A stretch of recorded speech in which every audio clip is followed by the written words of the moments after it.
આજે ભગવાન બિરસા મુંડાની જન્મ જયંતિમાં ડેડિયાપાડામાં એક તરફ વડાપ્રધાન નરેન્દ્ર મોદી આવી રહ્યા છે, બીજી તરફ આદિવાસી સમાજના સ્ટાર ગણાતા ધારાસભ્ય ચૈતર વસાવા નેત્રંગ ખાતે સભા કરી રહ્યા છે. બંને વચ્ચે જેમ જોઈએ તો હાલ ભીડને લઈને પણ રાજકારણ ગરમાયું છે. કોની સભામાં કેટલી ભીડ ઉમટવાની છે ને આજના કાર્યક્રમને કઈ રીતે સેલિબ્રેશન કરવામાં આવી રહ્યો છે, કેમ કે આદિવાસી સમાજ માટે આ ખૂબ મહત્ત્વનો દિવસ છે. એ બિરસા મુંડા ભગવાન જેમણે અંગ્રેજોને હંફાવી દીધા હતા, તેમની આજે જન્મ જયંતિ છે. તેમના માટે આજે સાંસ્કૃતિક કાર્યક્રમો જે અલગ અલગ જગ્યાએ થઈ રહ્યા છે, ત્યારે ધારાસભ્ય ચૈતર વસાવાની પ્રતિક્રિયા સામે આવી છે. વૈષ્ણવજન તો તેને કહીએ જે પીડ પરાઈ જાનાને રે. શું કહી રહ્યા છે તેઓ વિગતે વાત કરીએ. નમસ્કાર દર્શક મિત્રો, નવજીવન ન્યૂઝમાં આપનું સ્વાગત છે. હું છું ફૈઝાન. આજે આદિવાસી જિલ્લાનું રાજકારણ જબરજસ્ત ગરમાયું છે. એક તરફ વડાપ્રધાન નરેન્દ્ર મોદી છે તે ડેડિયાપાડા ચૈતર વસાવાના મત વિસ્તારમાં એક જનસભા સંબોધવાના છે. બીજી તરફ નેત્રંગ ખાતે ધારાસભ્ય ચૈતર વસાવા છે તે જનસભા કરવા જઈ રહ્યા છે. મોટી સંખ્યામાં બંને કાર્યક્રમમાં ભીડ ઉમટવાની છે તે પ્રકારની શક્યતા વ્યક્ત કરવામાં આવી રહી છે. અલગ અલગ મુદ્દાઓને લઈને આજે નેતાઓ નિવેદનબાજી કરવાના છે, ત્યારે વડાપ્રધાનના આગમન પહેલા મેં ધારાસભ્ય ચૈતર વસાવા સાથે ચર્ચા કરી. શું તેમણે વાતચીતમાં જણાવ્યું છે, શું તેઓ કહી રહ્યા છે, આજના દિવસને કેવી રીતે તેઓ ઉજવણી કરવાના છે, તેમના ભાષણમાં કયા કયા મુદ્દાઓ રહેવાના છે, ને વડાપ્રધાન નરેન્દ્ર મોદીના કાર્યક્રમમાં તેમને આમંત્રણ મળ્યું છે કે નથી મળ્યું, તેને લઈને તેઓ શું કહી રહ્યા છે તેમને સાંભળો. પીએમ મોદીની સભાના આગમન પહેલાં ડેડિયાપાડાના ધારાસભ્ય ચૈતર વસાવાએ પ્રતિક્રિયા આપી છે. શું કહી રહ્યા છે તો સીધી તેમની સાથે વાતચીત કરીએ. પહેલાં તો ચૈતરભાઈ, આજે વડાપ્રધાન નરેન્દ્ર મોદી તમારા ગઢમાં સભા કરવા માટે આવી રહ્યા છે, તમે નેત્રંગમાં સભા કરી રહ્યા છો, શું કહેશો? 1875 થી લઈને 1900 25 વર્ષની ઉંમરમાં માત્ર એમનું જે ક્રાંતિકારી કામ છે એ બિરદાવવા લાયક કામ છે, કેમ કે 1899 ની જે ક્રાંતિ થઈ, મુંડા ક્રાંતિ, એના એ જનનાયક હતા, પોતે નેતા હતા. એમની આગેવાનીમાં જળ જંગલ જમીન પરના જે અધિકારો હતા, અંગ્રેજોનું જે અતિક્રમણ હતું, એની સામે ખૂબ મોટું આંદોલન થયું અને એમણે શહીદી વહોરી. ત્યારે અમે તો વર્ષોથી ડેડિયાપાડામાં બિરસા મુંડાની જયંતિની 15મી નવેમ્બરે ઉજવણી અમે કરતા હતા. આ વર્ષે એ જ ગ્રાઉન્ડમાં વડાપ્રધાન શ્રીનો પોતાનો કાર્યક્રમ ગોઠવી દેવાથી અમે નેત્રંગ ખાતે અમારો કાર્યક્રમ ખસેડેલો છે અને નેત્રંગમાં અમે બધા લોકોને સ્વયંભૂ વધારવા માટેનું અમે આમંત્રણ આપેલું છે. ત્યારે બધા જ લોકો પક્ષ, પાર્ટી, ધર્મ, સંપ્રદાય, સંગઠન અને જ્ઞાતિ ભૂલીને અહીંયા હાજર રહેવાના છે. એક બાજુ વડાપ્રધાનના કાર્યક્રમમાં આદિજાતિ બજેટમાંથી 500 કરોડ રૂપિયાની જોગવાઈ કરવામાં આવી છે પબ્લિકને ભેગી કરવા માટે, અને અમે 1 રૂપિયા વગર લોકોને આહવાન કર્યું છે.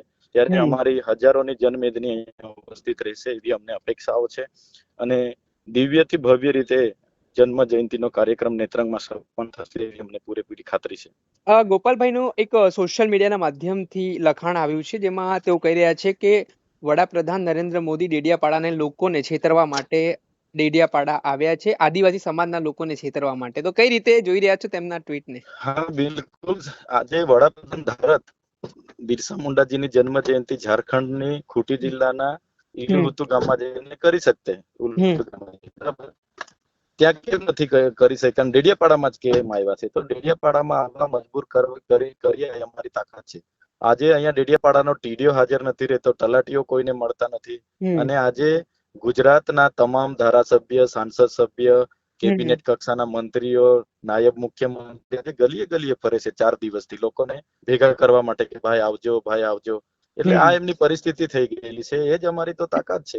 વડાપ્રધાન 15મી નવેમ્બરે આવ્યા છે, દર વર્ષે આવે એવી અમે અપેક્ષા રાખીએ, કેમ કે એમના આવવાથી તંત્ર ની ઊંઘ હરામ થઈ ગયેલી છે. તંત્ર દોડતું થયેલું છે, યુદ્ધના ધોરણે નાના મોટા કામો થતા થઈ ગયેલા છે. તો લોકોને તો ફાયદો થશે. અને દેવમોગરા જવાના છે, તો દેવમોગરા અમારી પરંપરા છે.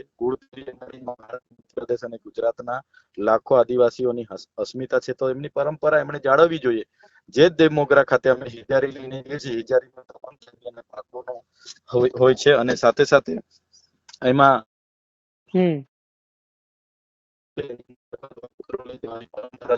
વડાપ્રધાન એ લઈને આવે અને અપેક્ષાઓ છે. છેલ્લો મારો પ્રશ્ન ચેતરભાઈ, આજે મુખ્યત્વે તમારા મુદ્દાઓ ભાષણમાં કયા રહેવાના છે? આદિવાસી સમાજને કઈ રીતે તમે જાગૃત કરવાના છો? ચેતરભાઈ, તમારો અવાજ ક્લિયર નથી આવતો. હેલો, અવાજ. સંવિધાનિક અધિકારો હજુ અમને આટલા વર્ષોથી મળ્યા નથી. અનુસૂચિત 5 ના હોય, પૈસા એક્ટ ના હમ, હોય, હમ, એ અધિકારો ક્યારે લાગુ કરવાના છે? ને અમારી જળ જંગલ જમીન પરની જે અમારા પ્રાવધાનો છે એમને હજી મળ્યા નથી. અમારે ત્યાં શિક્ષણ માટે અમારે આંદોલન કરવું પડે, આરોગ્ય સિંચાઈ માટે આંદોલન કરવું પડે. તો અમે હવે લડેંગે જીતેંગે, જિંદાબાદ મુર્દાબાદ, હાય રે સરકાર હાય, આવેદન નિવેદન એ બધું કરવા નથી અચ્છા માંગતા. અચ્છા પીએમ હવે અમે મોદી ખોચીમાં હવે અમને આપી જ દો એવી જ અમારી માંગણી છે. પછી નહીં આપે તો પછી શું છે, આવનારા દિવસોમાં અમારે મોટું જન આંદોલન ગાંધીનગર ખાતે ચેતરભાઈ કરવું પડશે. ચેતરભાઈ પીએમ મોદીના કાર્યક્રમમાં તમને આમંત્રણ મળ્યું છે? મને આમંત્રણ નથી આપ્યું એ લોકોએ, ને આપ્યું હશે પણ મને ખબર નથી. મારી ઓફિસે એવો કોઈ કાર્ડ નથી એમણે આપ્યો. અને ડેડિયાપાડામાં હાલમાં મારે પ્રતિબંધ છે. જવા નામદાર હાઈકોર્ટના હુકમનો અમે આદર કરીએ છીએ, એટલે હવે ત્યાં અમે નહીં જઈ શકીએ. પણ અમે ત્યાં રહેતે ને આવકારતે, પણ અમારી એમની સરકારમાં એમણે પોતે મુખ્યમંત્રી હતા, આજે વડાપ્રધાન છે, છતાં અમારી લોકોની સાથે જે માંગણીઓ માટે જે વ્યવહાર થયા છે, અમે વિપક્ષ તરીકે ઉઠાવીએ તો અમારી પાસે જેલો કરે, કેસો કરે, જે એમની જે પદ્ધતિ છે એનો અમે સખત વિરોધ કરીએ છીએ. એટલે અમે એમને આવકારવા નથી જવાના, અને અમે અમારો કાર્યક્રમ નેત્રંગ રાખ્યો છે. હજારોની મેદની ત્યાં ઉમટી પડવાની છે. ખૂબ ખૂબ આભાર ચેતરભાઈ, તમે જોડાયા અને અમારી સાથે વાતચીત કરી એ બદલ. જી જી, ધન્યવાદ. વાત તેઓ આટલેથી નથી અટક્યા. પીએમ મોદીના કાર્યક્રમમાં તેમને આમંત્રણ મળ્યું છે કે કેમ તે બાબતને લઈને પણ તેમણે પોતાની પ્રતિક્રિયા આપતા કહ્યું કે તેઓને અત્યારે ડેડિયાપાડા જવા પર પ્રતિબંધ છે, પરંતુ તેમના ઓફિસે આમંત્રણ આપ્યું હોય કે નહીં આપ્યું હોય એ ખબર નથી. પણ જે તેમને ખોટા જેલમાં નાખવામાં આવ્યા, ખોટા કેસો કરવામાં આવ્યા, તેની સામે તેમણે નારાજગી દર્શાવી અને તેના જ કારણે તેઓ પીએમ મોદીના કાર્યક્રમમાં પણ ક્યારેક નહીં જાય તેવી વાત પણ કરી છે. દર્શક મિત્રો, આવા જ નવા વિડીયો સાથે આપણે માહિતગાર કરતા રહીશું, એટલે નવજીવન ન્યૂઝ જોતા રહો.